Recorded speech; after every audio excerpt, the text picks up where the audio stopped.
Before we start this video, I want to say a huge thank you to my current Patreons: Ash, Zoltyboy, Tesla Chad, Doggo Portal, James, Your Player 2, and Not Another Game Collector.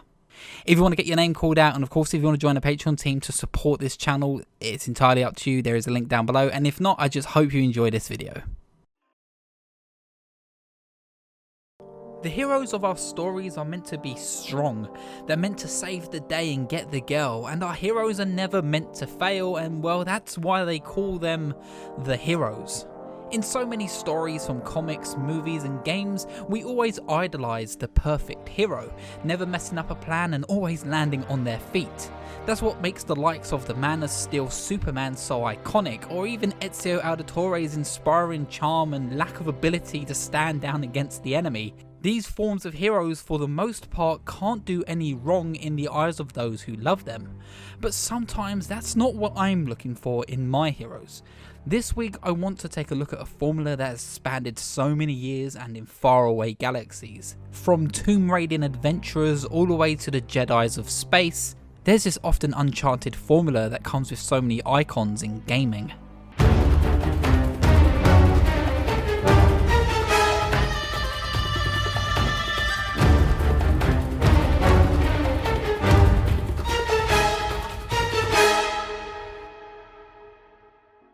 The Star Wars universe is full of wonder, and there's just so many stories for us to get lost in.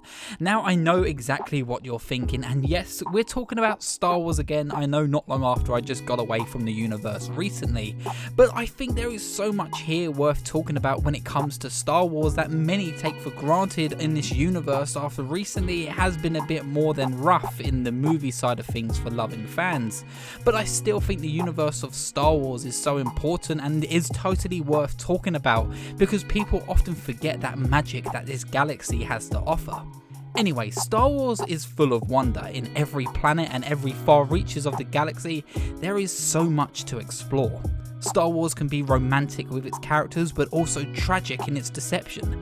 It can be full of explosive set pieces and adventures, but also silent in its calming meditations. We can get lost in inspiring battles against the most feared Sith in the world, or even terrified by the dark powers of the Force that lurk in the furthest reaches of the galaxy. Star Wars has so much to see, and we've barely even scratched the surface. Along with the films and the books, we've also seen the galaxy span into the gaming reaches to allow a gateway to this universe for us to be able to explore for ourselves. Whether you're talking about being thrown into the boots of Jango Fett the bounty hunter, or harnessing the power of the dark side in The Force Unleashed, the games have found new and exciting ways to show us this ever-expanding universe. But sometimes that hasn't always been the case, and we've lost some of the most interesting stories that are yet to be told. And of course, yes, I'm talking about that lost Darth Maul game, but most importantly here, Star Wars 1313. Nice strategy, by the way. 1313 will always feel like it was ripped right out of our hands. What we saw was the next generation of Star Wars that we've always wanted to see, in a time before all the new films and shows that we know of now. 1313 was a look into something new for the Star Wars universe, but in the end it was taken from us and now remains a pipe dream for gaming fans and Star Wars fans, and acts as almost a cautionary tale of what happens when you reveal your game a little bit too soon. There was hope that came along knowing that DICE and EA had control over the Star Wars franchise when it came to gaming. Many genuinely believed that Star Wars was going to be a slew of first-person stories and Battlefront clones for a while, and very much like the films at the time, the games were too, banking on that nostalgia of the Star Wars franchise, and it would be that way for a while until we saw something new.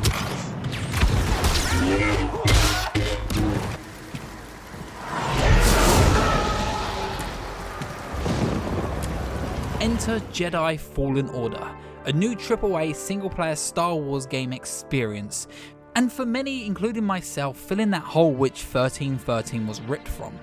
Fallen Order came with a huge refreshing take on the Star Wars gaming universe that was very much needed. It had phenomenal great character moments between you and your companions, it had interactions within this universe, and it had a side to the story after the Clone Wars that not many games and films explored before. It was full with so much wonder and terror that this universe is known to bring, and most importantly, it was unapologetically breathtaking and nail-biting in its action set pieces. There was something new here, something different that Star Wars needed. It didn't feel brand new to the universe though, it felt like it was at home somehow, but at the same time it was a formula that often felt uncharted by the franchise. And it was exactly that.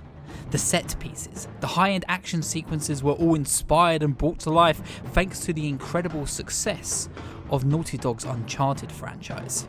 There was something so exciting and engaging about not only being a Jedi in a world out to get him, but being a Jedi who isn't afraid to fail. A hero who falls on his feet and gets knocked down many, many times. All of these exciting and terrifying and intense moments made the Star Wars universe oddly feel right at home. It was like a perfect fit for an ever-expanding puzzle. But why was that?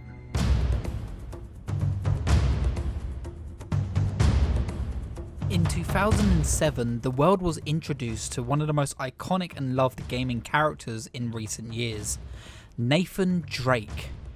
Drake was such a refreshing take on the adventurer's stereotype that we all expect and love in gaming. He was funny, witty, quick on his feet.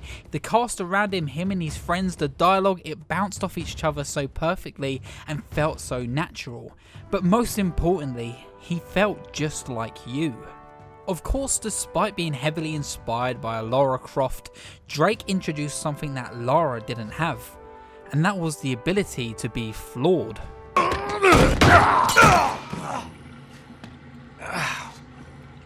Man, that is nasty. Lara Croft is the perfect hero, and that's because we needed her to be. That was Batman.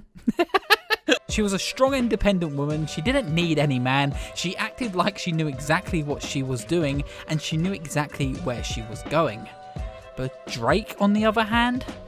And now it's no secret to know that Naughty Dog changed the face of parkour and adventure games with its inclusion of fluid and seamless stumbles and falls that Nathan seemed to have just pulled off so naturally during his adventures. And it was Nathan's inspiring resilience to never give up and clumsy nature that made him and those around him feel so real and inspiring. And along with that, it made every single set piece feel so engaging on a new level unlike anything we've seen before in the adventure genre. From daring gunfights on forgotten fortresses, to fistfights between moving cars, to using a rope to attach yourself to a moving truck at high speed. No matter what game you were playing, Nathan Drake wouldn't stop no matter how many times he is thrown down on his ass. Though Lara Croft's style and beautiful adventurous spirit paved the way for Nathan Drake, but in the end of the day, when you think of modern Lara Croft, just like Nathan Drake, she isn't afraid to take a hit or two, and I think that really says a lot about the impact that Uncharted really had on the third-person genre as a whole. But after every gunfight, every silly quip, and every single fall, there is something familiar with all of this. The punches, the fails, the set pieces, they all felt like we've seen them all before, but where? Indiana Jones is that spirit of adventure that any storyteller and creator can only dream of reaching. He is funny, he is passionate about his work. Jones knows how to kick an ass or two, and of course he's just so sexy, oh my god. Indiana Jones was a change to the heroes of the 80s and the 70s that we needed. The change was he wasn't perfect. He wasn't Rambo, he wasn't Conan the Barbarian, and he wasn't even a James Bond type. Jones was imperfect. He fell down, he failed his jumps, and he couldn't even be asked to fight a single guy with a sword. He was a hero and an icon that anybody could be just because of how human he was in his errors. Spielberg creates a sense of wonder and tension with Indy's flaws. Every clumsy mistake acts as a ticking time bomb for Indy's demise, from using an old vine to climb out of a crumbling tomb, or losing a hat after rolling through a door, and of course clearing out that damn fridge before the nuclear bomb lands on his head. Every single encounter and set piece and life-threatening moment, you could almost see the film pause and the narrator turn to the audience and say, How will Jones get out of this one, kids? Find out next week on the exciting new adventures of Indiana Jones. And that was the point. Now, of course, say what you will about George Lucas, but he knew how to write moments of wonder and blunder for the silver screen. Lucas has always been good at capturing the nostalgia and escapism that children needed during the golden period of serial adventure dramas.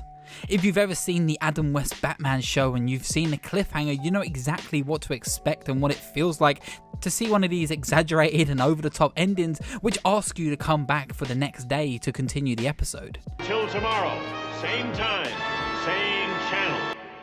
And it's that exact same excitement that drives the intensity and wonder of the Indiana Jones franchise and, of course, even Star Wars. George Lucas loves that spirit of adventure and is amazing at creating situations that keep you coming back, that keep you glued to your seat every single week. Starting Star Wars slap bang in the middle of the Skywalker saga was just a small nudge to say, hey, there's more to this universe to offer, and if you want to stick around and see it, boys and girls, then of course I'll see you there next week. Very much like the Flash Gordon serials back in the day that he admired and looked up to. Uncharted took that spectacle look of a blockbuster hit and combined it with the nail-biting thrill adventures of Indiana Jones inspired serials and created a place that Jedi Fallen Order and even Star Wars 1313 could follow in its footsteps and become a part of history and feel right at home next to George Lucas, Star Wars and all the serials that once inspired these incredible stories. I personally feel like Star Wars has found its feet again, now going back to telling small stories of adventure and capturing that spirit of the serials that inspired them in the first place. The galaxy of Star Wars is too big to be locked down and judged by a few blunders in the franchise. Star Wars literally has the ability to be anything that we need it to be. Tell the stories that we want to hear and see the planets that we want to see. It allows us to escape into the furthest reaches of the galaxy and be whoever we want to be. Star Wars shouldn't be stuck in the nostalgia of the Skywalker, but instead head to new horizons and explore uncharted territories. Thank you so much for watching this one. I know we're back at Star Wars. After making that last video, I realised how much I really appreciate Star Wars. I wouldn't consider myself a mega Star Wars fan. I know more than the average bear, but I love Star Wars. And I feel like Star Wars is wasted often on what people expect to see from it, where it should be just exploring new chances and new stories that it can tell, which are hopefully, you know, with the success of Mandalorian, Rogue One, and even, you know, the Han Solo movie, with those successes, I hope that we see more stories like that in the Star Wars universe and get away from the Skywalker saga, because they're just wasting their energy on nostalgia that people at this point have become so tired of. Anyway, I hope you enjoyed this video. If you did enjoy this video, please feel free to leave a like and a comment down below. I read all your comments and I'm getting around to replying to as many as I can. And I really do appreciate everyone who's joined the Patreon so far. And of course, I appreciate everybody who has subscribed and enjoyed these videos. I make them for you. I make them for me. I just love talking about video games. So if you enjoyed this video, of course, I hope to see you at the next checkpoints. Goodbye.